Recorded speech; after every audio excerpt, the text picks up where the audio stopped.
consciousness is developing which sees the Earth as a single organism and recognizes that an organism at war with itself is doomed. We are one planet.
L'étude d'un art martial implique indiscutablement une formation physique et technique, mais si ces deux domaines constituent aujourd'hui la majeure partie de l'entraînement des adeptes des arts martiaux modernes, les étudiants des styles traditionnels, eux, doivent explorer quotidiennement bien d'autres univers s'ils souhaitent faire de leur art une voie d'éveil. Par exemple, le travail de la force interne, qui est souvent considéré par les représentants occidentaux des disciplines sportives d'inspiration martiale comme une dimension de la pratique réservée aux plus âgés, se révèle pourtant être l'axe central de l'étude des styles traditionnels asiatiques. Les arts martiaux traditionnels ne dissocient pas le développement de la force externe de celle de la force interne. Les deux sont intimement liés. Pour ces disciplines, une action quelle qu'elle soit doit mobiliser l'intégralité du corps et être soutenue par l'intention, le souffle et l'énergie. C'est donc une constante présence à soi qui nous est demandé d'établir. Cette présence nous permettra de ressentir notre véhicule physique et d'y trouver les zones de développement de la force interne. Elle nous permettra de ressentir l'accumulation de cette énergie vitale que l'on nomme prana, chi ou encore ki. Cette présence à soi nous donnera les clés des postures, des alignements, des placements et des déplacements, car elle nous amènera à ressentir pourquoi ils sont les vecteurs de la circulation de la force interne à travers l'expression technique externe.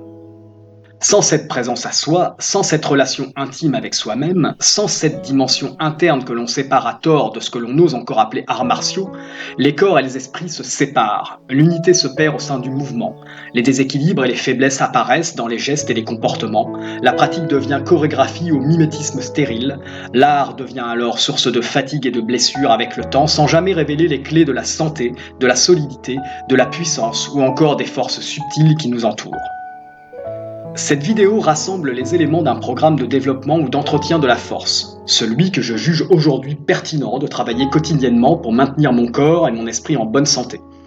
Celui que je transmets au sein de l'école Wudé à ceux qui ont le courage et la discipline de se l'imposer en plus des nombreux cours hebdomadaires.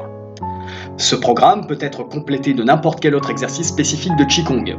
Il est composé de 8 phases.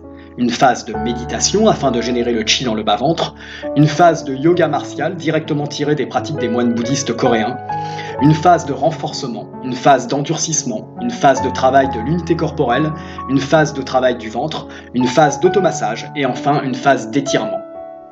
Chaque phase, chaque exercice mériterait plusieurs explications détaillées sur la manière de respirer, sur le type d'intention à émettre ou encore sur la manière d'organiser et de mouvoir la mécanique corporelle. Il me faudrait un minimum de 3 à 4 heures de vidéo si je souhaitais ne serait-ce que survoler toutes ces explications.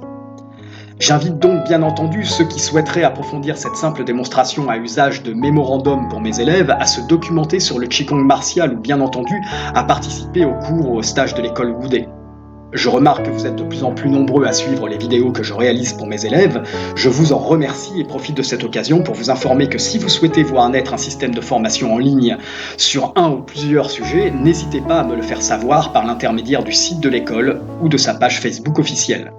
Je conclurai en exposant un fait essentiel. Qigong signifie brièvement travail de l'énergie, mais derrière le mot gong ou kung que l'on retrouve dans l'expression kung fu se cache une notion d'effort ou d'investissement régulier sur une longue période de temps. Cela signifie qu'une pratique comme celle qui est présentée dans cette vidéo pourra paraître dénuée d'intérêt pour celui qui la fera seulement une ou deux fois. Seul celui qui fera l'effort de la travailler quotidiennement tout au long de son existence mesurera un jour sa grande valeur. Rappelez-vous, les trésors inestimables qui se cachent derrière tout travail sur le soi ne s'obtiennent qu'au prix d'efforts réguliers sur une longue période de temps. Le seul ennemi que l'on puisse rencontrer sur une voie de développement n'est autre que soi-même. Il faudra donc combattre la paresse, les tentations et les nombreux pièges que nous tend notre vie moderne. Vous devrez même, pour réussir, vous mettre en marge du mode de vie du commun des mortels. Je vous rappelle qu'autrefois, ceux qui entreprenaient un vrai travail de développement de leur être se retiraient de la société. Mais c'est cela que je trouve personnellement motivant dans les arts martiaux traditionnels. L'art de vie qu'ils proposent va à l'encontre de ce que notre société de consommation exige de nous. S'engager pleinement sur la voie martiale est un authentique acte de rébellion contre le système. Cet acte se résume simplement en un principe. Nous, et nous seuls, sommes responsables de notre bonheur comme de notre malheur. Travaillons donc tous les jours pour établir notre bonheur. Le bonheur réside dans la santé et la paix, et la pratique des arts martiaux devient une voie lorsqu'elle est l'outil pour y parvenir.